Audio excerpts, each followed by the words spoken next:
بسم اللہ الرحمن الرحیم۔ ناظرین السلام علیکم۔ ناظرین، ملک میں جو کئی دنوں سے ایک ہیجانی سی کیفیت تھی اور اسپیشلی آئینی ترامیم کے حوالے سے وہ مرحلہ جو ہے وہ کافی خوش اسلوبی کے ساتھ جو ہے سر انجام تک اپنے انجام تک پہنچ گیا، اور وہ ترامیم جو تھی وہ کافی حد تک جو ہے وہ اتفاق رائے سے اس کو منظور کیا گیا۔ اور ابھی یہ جو ترامیم تھی، میں سمجھتا ہوں کہ اس وقت پاکستان میں مختلف قسم کے کرائسس کا سامنا ہے۔ ایک سیاسی مسائل کا سامنا ہے، معاشی مسائل کا سامنا ہے، پولیٹیکل سیکیورٹی مسائل کا سامنا ہے، اور ان سب کو اگر ہم دیکھیں تو پولیٹیکل جو انسٹیبلٹی ہوتی ہے سب سے امپورٹنٹ وہی ہوتی ہے۔ جہاں پہ پولیٹیکل سٹیبلٹی آ جاتی ہے تو آٹومیٹیکلی اکنامک سٹیبلٹی بھی ہو جاتی ہے، کوشش ہو جاتی ہے، گریجولی وہ ڈیولپ ہوتی ہے، اور سیکیورٹی بھی فوکس ہوتا ہے۔ تو اگر آپ چند مہینے پہلے دیکھیں یا گزشتہ سال ڈیڑھ سال سے ہم دیکھ رہے ہیں تو ایسا لگ رہا تھا کہ اس ملک میں کوئی بھی چیز جو ہے وہ سیدھی نہیں ہے۔ ایک سائڈ پہ جوڈیشری لگی ہوئی تھی، پارلیمنٹ لگی ہوئی تھی، دوسری سائڈ پہ دہشت گردوں کے حملے ہو رہے تھے۔ ابھی یہ جو ترامیم ہوئے، میں سمجھتا ہوں کہ اس سے کافی حد تک جو ہے وہ جو کنٹینیوٹی، وہ جو ڈر تھا کہ کہیں سے کوئی اس طرح نہ ہو جائے کہ سسٹم کو ریپ اپ کیا جائے، تو میں سمجھتا ہوں کہ گورنمنٹ کو بھی تھوڑا سا کانفیڈنس مل گیا ہے، اور ساتھ ساتھ جو ہے اس کے ساتھ ساتھ اب معیشت بھی کیونکہ آلریڈی معیشت جو ہے ایک پازیٹیو ٹریجیکٹری پہ ہے۔ ہم دیکھ رہے ہیں کہ انویسٹمنٹ بھی آ رہی ہے، وہ ڈالر کو کنٹرول کیا گیا ہے، گرانی میں کمی آ رہی ہے، کچھ پازیٹیو سائنز آ رہے ہیں۔ تو یہ جو تھا ترامیم، یہ کافی حد تک جو ہے اس کو اتفاق رائے سے کافی سیاسی قیادت نے بڑی میچیورٹی کا مظاہرہ کیا، بار بار ڈسکس کیا، حکومتی پارٹی، اپوزیشن پارٹی نے۔ پھر مولانا فضل الرحمان صاحب کے گھر جو ہے وہاں پہ ایسا ایک تھا کہ اپوزیشن والے یعنی پاکستان تحریک انصاف سنی اتحاد والے وہ بھی ادھر بیٹھ جاتے، پیپلز پارٹی والے، حکومت بھی ادھر آ جاتی، تو دیٹ واز گڈ کہ ایک میٹنگ پوائنٹ ہوتی تھی جہاں پہ یہ نوٹ شیئرنگ ہوتی تھی۔ اور حکومت نے بھی میرے خیال میں بڑے دل کا مظاہرہ کیا کہ بجائے اس کے کہ اپنے پوائنٹ پہ زد کرتے کہ نہیں ہماری جو مسودہ ہے اس کو ہی منظور کیا جائے، تو زیادہ کوشش ایسی کی گئی کہ مولانا فضل الرحمان صاحب کے تھرو، اور رپورٹس یہی بھی ہے کہ مولانا فضل الرحمان صاحب کا جو مسودہ ہے جس کو ابھی اپروو کیا گیا ہے، اس میں پاکستان تحریک انصاف کا انپٹ کافی زیادہ تھا، لیکن بعد میں تحریک انصاف جو ہے وہ شامل نہ ہوئی اس کو ووٹ دینے میں۔ لیکن یہ بھی ایک حقیقت ہے کہ پارلیمنٹ میں جب ووٹنگ ہوئی تو 225 ارکان اگر فیور میں آئے تو اس کے مخالف جو ہے ایک ووٹ بھی نہیں ڈالا گیا۔ تو یہ بھی ایک اسٹریٹجی ہوتی ہے، پولیٹیکل اسٹریٹجی ہوتی ہے کہ ہم نے مخالفت نہیں کی، ہم ایبسٹین کر گئے، ہم پارلیمنٹ سے آئے نہیں، ہم باہر رہے، تو یہ ایک پازیٹیو چیز ہے۔ اور میں سمجھتا ہوں کہ اس قانون سازی کے بعد ملک میں جو ہے سیاسی استحکام میں اضافہ ہوگا، اور حکومت بھی اب کل کے پالیسیز پر توجہ دے گی، کیونکہ یہ تو انفارچونیٹلی پاکستان میں ہر الیکشن کے بعد جو ہارتا ہے وہ کہتا ہے داندھی ہوئے، جو جیتا ہے وہ کہتا ہے ٹھیک ہے، اور یہ آج سے نہیں ہے، یہ گزشتہ کئی دہائیوں سے ہے۔ اور اس ترامیم میں جو بنیادی چیز ہے وہ پارلیمنٹ کو اختیارات دینا۔ پہلے بھی یہ اختیارات پارلیمنٹ کے پاس ہوا کرتے تھے، مطلب ہے کہ صدر کے پاس یہ جو ججز کی اپوائنٹمنٹ تھی یہ، اور اس طرح چیف جسٹس کا جو تھا یہ صدر پاکستان کرتا تھا۔ لیکن 96 میں جب بے نظیر بھٹو کی حکومت تھی اس وقت ایک کیس دائر کیا گیا سپریم کورٹ آف پاکستان میں، اور پھر کورٹ نے فیصلہ کیا کہ اپنی تھی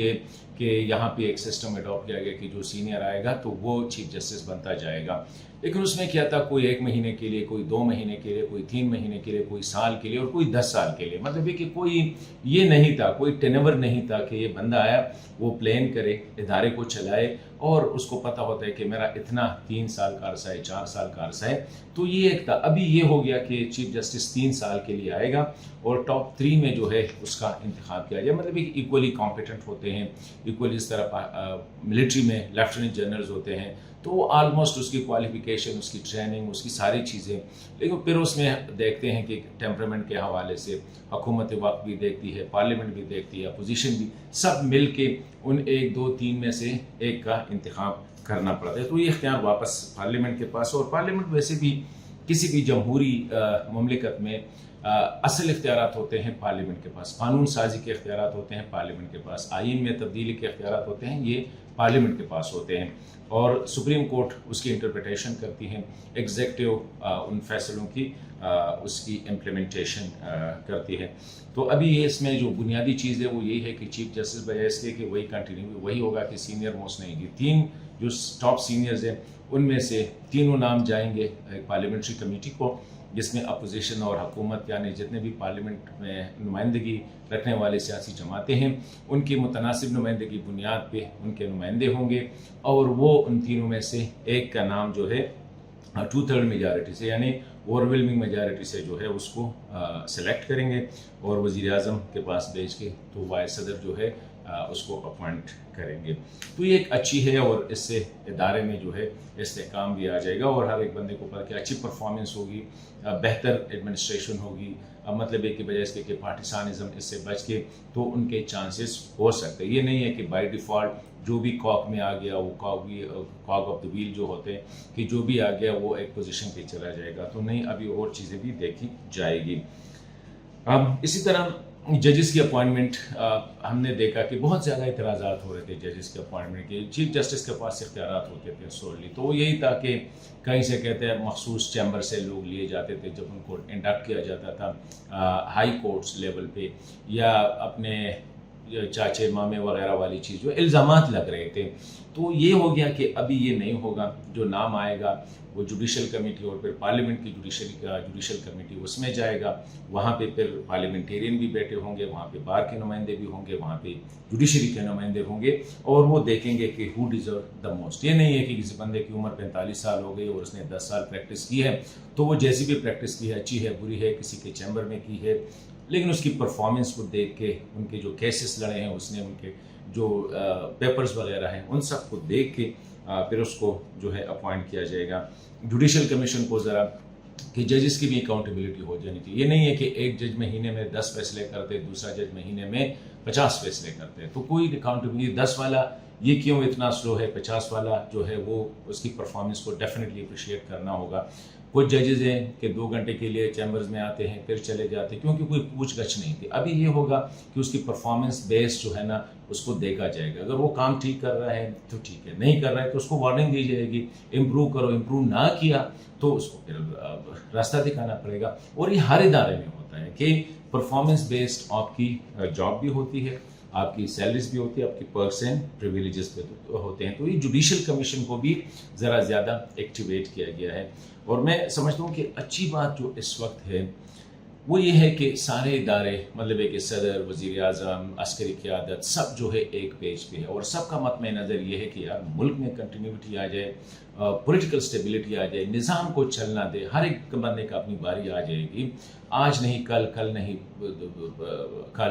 نہیں تو ڈے آفٹر ٹمارو یہ آ جائے گی، لیکن لیٹ دا سسٹم ورک۔ ہمارے ہاں انفارچونیٹلی یہ ہوتا ہے کہ جو بندہ آ جاتا تو وہ سسٹم چلانے کے لیے بیٹھ جاتا، جو باہر ہوتا وہ اس کو ڈیریل کرنے کے لیے بیٹھ جاتا۔ تو ابھی یہ نہیں، ابھی جو اس وقت جو کیمسٹری ہے وہ اگر صدر ہے، وزیر اعظم ہے، ملٹری قیادت ہے، سب تقریباً ایک پیج پہ، اور سب کا مطمع نظر یہی ہے کہ یار ملک کو آگے جانے دے، سیاسی استحکام کو آنے دے، معاشی استحکام آئے گی، سیکیورٹی فرنٹ پہ ہمارے جوان شہید ہو رہے ہیں اس پہ فوکس ہونا چاہیے۔ اور یہ میں سمجھتا ہوں کہ صرف پاکستان میں نہیں بلکہ جہاں بھی جمہوری نظام ہوتا ہے، پارلیمانی سسٹم ہوتا ہے، وہاں پہ پارلیمنٹ کے پاس اختیارات ہوتے ہیں، ججز اپوائنٹمنٹ پارلیمنٹ کرتی ہے، امریکہ سے لے کر جو بھی پارلیمانی نظام جہاں پہ ڈیموکریسی ہے، ججز کی اپوائنٹمنٹ جوڈیشری پارلیمنٹ کرتی ہے، سپریم کورٹ ججز کی اپوائنٹمنٹ جو ہے نا وہ چیف جسٹس وغیرہ کی اپوائنٹمنٹ وہ پارلیمنٹ کرتی ہے، کوئی انڈیویجول نہیں کرتی۔ تو میں سمجھتا ہوں کہ یہ جو انشاءاللہ جس طرح 2-3 دن سے تھوڑا سا ہم دیکھ رہے ہیں کہ ملک میں ٹھہراؤ آ گیا ہے، تو میں سمجھتا ہوں کہ انشاءاللہ یہی ٹھہراؤ آگے جائے گا اور فوکس چلی جائے گی اکنامک ڈیولپمنٹ پہ، فوکس چلی جائے گی سیکیورٹی سائڈ پہ، فوکس چلی جائے گی کہ بیرونی دنیا سے لوگ آئے، پاکستان ایک پرامن ملک ہے، اس کو اچھی طرح، جس طرح ہم نے SCO کی کانفرنس کری، میرے خیال میں it was the best to showcase Pakistan, which is a very viable, stable اور ملک ہے جہاں پہ 27 ملکوں کے تقریباً 1000 نمائندے جو ہیں آئے، ان کی مہمانداری کی گئی، ان کو اچھی طرح مطلب ہے کہ مینیج کیا گیا. اسی طرح کے ایونٹ ہوتے رہتے ہیں تو ملک کی جو امیج وہی بنتی ہے. تو میں سمجھتا ہوں کہ اسپیشلی یہ ترامیم جو ہے آگے جا کے پاکستان میں جو ہے سیاسی استحکام کا، معاشی استحکام کا سبب بنیں گے.